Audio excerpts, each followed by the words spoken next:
Now, before we get into today's video, I want you all to click the link below and join my email list right now. There's a whole lot of great content that I want to send to you, but YouTube doesn't let me show you. Must be systemic racism. They deleted a bunch of our videos, but that will not stop me from telling you the truth. So join my email list right now. The link is in the description. It is the 1-year anniversary of our withdrawal from Afghanistan. Do you remember how we did that?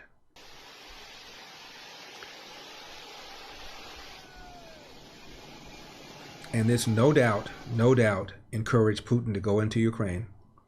Even members of our intel community have suggested that might very well have motivated Putin to do what he did in Ukraine, which is why we are worried about what China might do with Taiwan, and why we're worried about Iran as they are breaking the so-called Iran deal and are inevitably marching towards getting a nuclear weapon.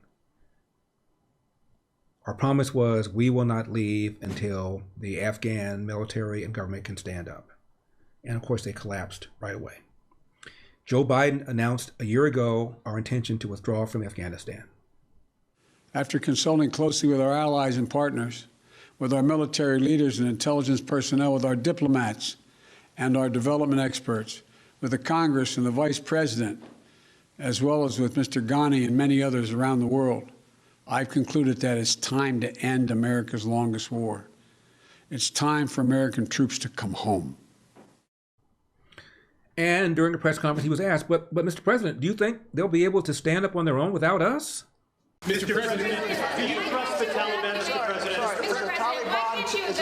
Is a Taliban takeover of Afghanistan now inevitable? No, it is not. Because you have the Afghan troops have 300,000 well-equipped as any army in the world, and an air force against something like 75,000 Taliban. It is not inevitable. Do you trust the Taliban, Mr. President? Do you trust the Taliban, sir? Is that a serious question? It's absolutely a serious question. Do you trust the Taliban? No, I do not. The country to the Taliban. No, I do not trust the Taliban. So why are you handing the country over? Is the U.S. responsible for the death of Afghans after you leave? Mr. President, will you amplify that question, please? Will you amplify your answer, please, why you don't trust the Taliban? It's a silly question. Do I trust the Taliban? No. But I trust the capacity of the Afghan military, who is better trained, better equipped, and more competent in terms of conducting war. And the Afghan military, as you know, ran away. The government collapsed. The military leaders, the political leaders left the country. And Joe Biden then was asked, obviously, do you stand by that decision? And he said, nobody said that the Afghan military was going to dissolve and run away just like that, even though there were people in his own administration who said just that. I stand squarely behind my decision. After 20 years, I've learned the hard way that there was never a good time to withdraw U.S. forces. That's why we're still there. We were clear-eyed about the risks. We planned for every contingency. Plan for every contingency? Are you kidding? Are you kidding? By the way, there's still anywhere between 100 and 200 Americans trying to get out. And there's an estimated 160,000, maybe even more, people who helped us and their families who are at risk of being killed, and we still haven't been able to get them out.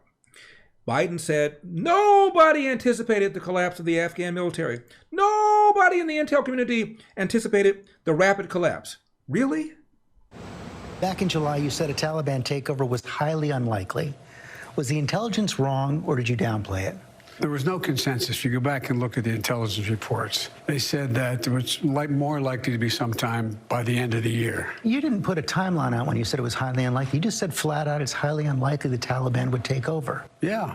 Well, the question was whether or not the idea that the Taliban would take over was premised on the notion that somehow the 300,000 troops we had trained and equipped was going to just collapse. They were going to give up. I don't think anybody anticipated that. Senator McConnell said it was predictable the Taliban was going to take over. Well, by the end of the year, it said that was a real possibility. But no one said it was going to take over then when it was being asked.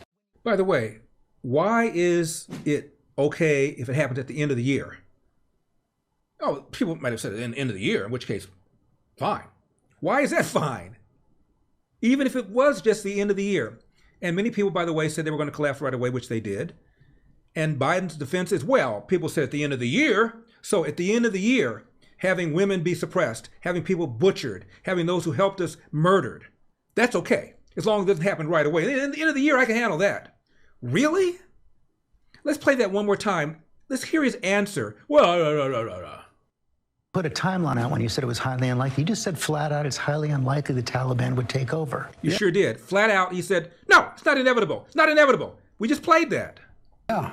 Well, the question... the question was whether or not the idea... Well, the question was whether or not the idea, honestly... that the Taliban would take over was premised on the notion...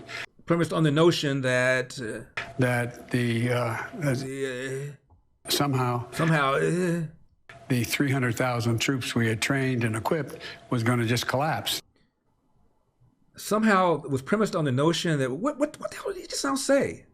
They were going to give up. I don't think anybody anticipated that. Senator McConnell said it was predictable the Taliban was going to take over. Well, by the end of the year... Oh, by the end of the year, that's fine. By the end of the year.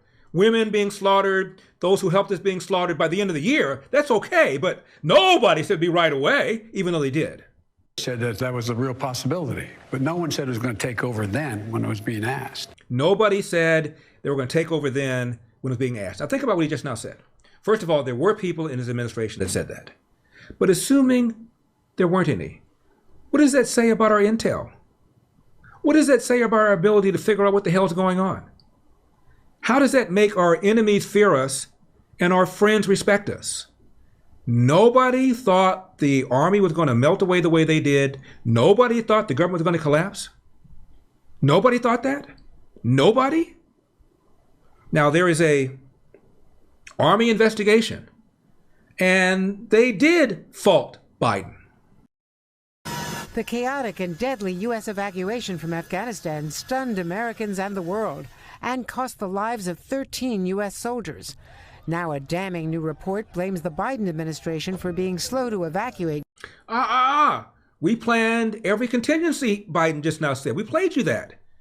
We planned every contingency. Nobody thought this was going to happen. U.S. citizens and Afghan allies, according to an Army investigation first obtained by the Washington Post. One national security official saying an evacuation would signal we have failed. According to the report, 3 days before Kabul fell, Rear Admiral Peter Vasily, the top commander in Afghanistan, sounding alarms to acting U.S. Ambassador Ross Wilson. But nobody anticipated this. Nobody predicted this. Nobody, said Joe Biden. But another military official telling investigators the embassy needed to position for withdrawal and the ambassador didn't get it. Congress has now ordered a broader investigation.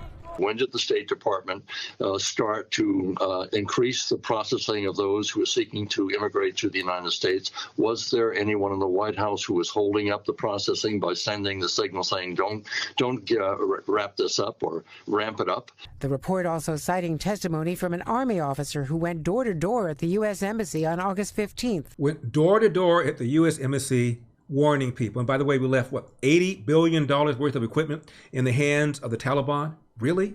The day Kabul fell, urging staff to get ready to leave, but says some were, quote, intoxicated and cowering in rooms. The military is saying very clearly that the State Department was very slow, unwilling to recognize the urgency of evacuating the embassy. The fundamental problem is that we decided to leave Afghanistan precipitously without a plan to get people out. And that's everybody's fault. Tonight, dozens of Americans are still stranded in Afghanistan, along with thousands of Afghan allies, including many women protesters at risk, but not permitted by the U.S. on the flights taking people out. Ambassador Wilson was not available for comment, but the State Department says cherry-picked comments don't reflect the months of work that was already underway or what U.S. diplomats did to evacuate U.S. citizens and Afghan allies. Months of work. But we anticipated every contingency. Months of work. And nobody saw this coming. And by the way, the oppression of women in Afghanistan has now resumed. I think after 12 years old, if that, Afghan women can't go to school anymore. Now, I was on the Steve Hilton show this weekend, and we were talking about the one-year anniversary of Afghanistan, and I pointed out that, isn't it interesting, Joe Biden precipitously pulls out of Afghanistan, which is what encouraged Putin to invade Ukraine, and then Joe Biden turns around and refers to it as the Putin Tax or the Putin inflation. Had Joe Biden not precipitously pulled out of Afghanistan, it is highly unlikely that Putin would have invaded Ukraine the way he did. Do you think this would have happened under Donald Trump? So you pulled out of Afghanistan, encourage Putin to invade Ukraine, which causes the so-called Putin inflation, and you don't take responsibility? You're the one who did it. The 1 year anniversary is hardly the word to use about the Afghanistan disaster. I mean, they just want to completely forget about that. I mean, the interesting thing about that was the moment when Biden's credibility collapsed, his disastrous approval ratings. I mean, that's who he really is. And I think we've got to keep reminding people of that. Encouraged Putin to invade Ukraine, and then Biden turned around and called it a Putin tax. Well, had he not pulled out of Afghanistan, encouraged Putin to therefore invade Ukraine, we wouldn't have had the so-called Putin tax that Biden is now complaining about. It's all connected to Joe Biden. By the way, isn't that brilliant? You just wrapped it all together in a beautiful package. Thank you. Of Biden disasters. No, he almost called me a genius. Brilliant. You're a genius. And when the segment was over, he said, "That was brilliant. That was ingenious." I said, "That I connected the dots?" I said, "That's what I do. That's why you invited me. Don't sound so surprised, Steve. My goodness. Larry, you're brilliant. Isn't that why you brought me down there?" All right. Hope you enjoyed that video.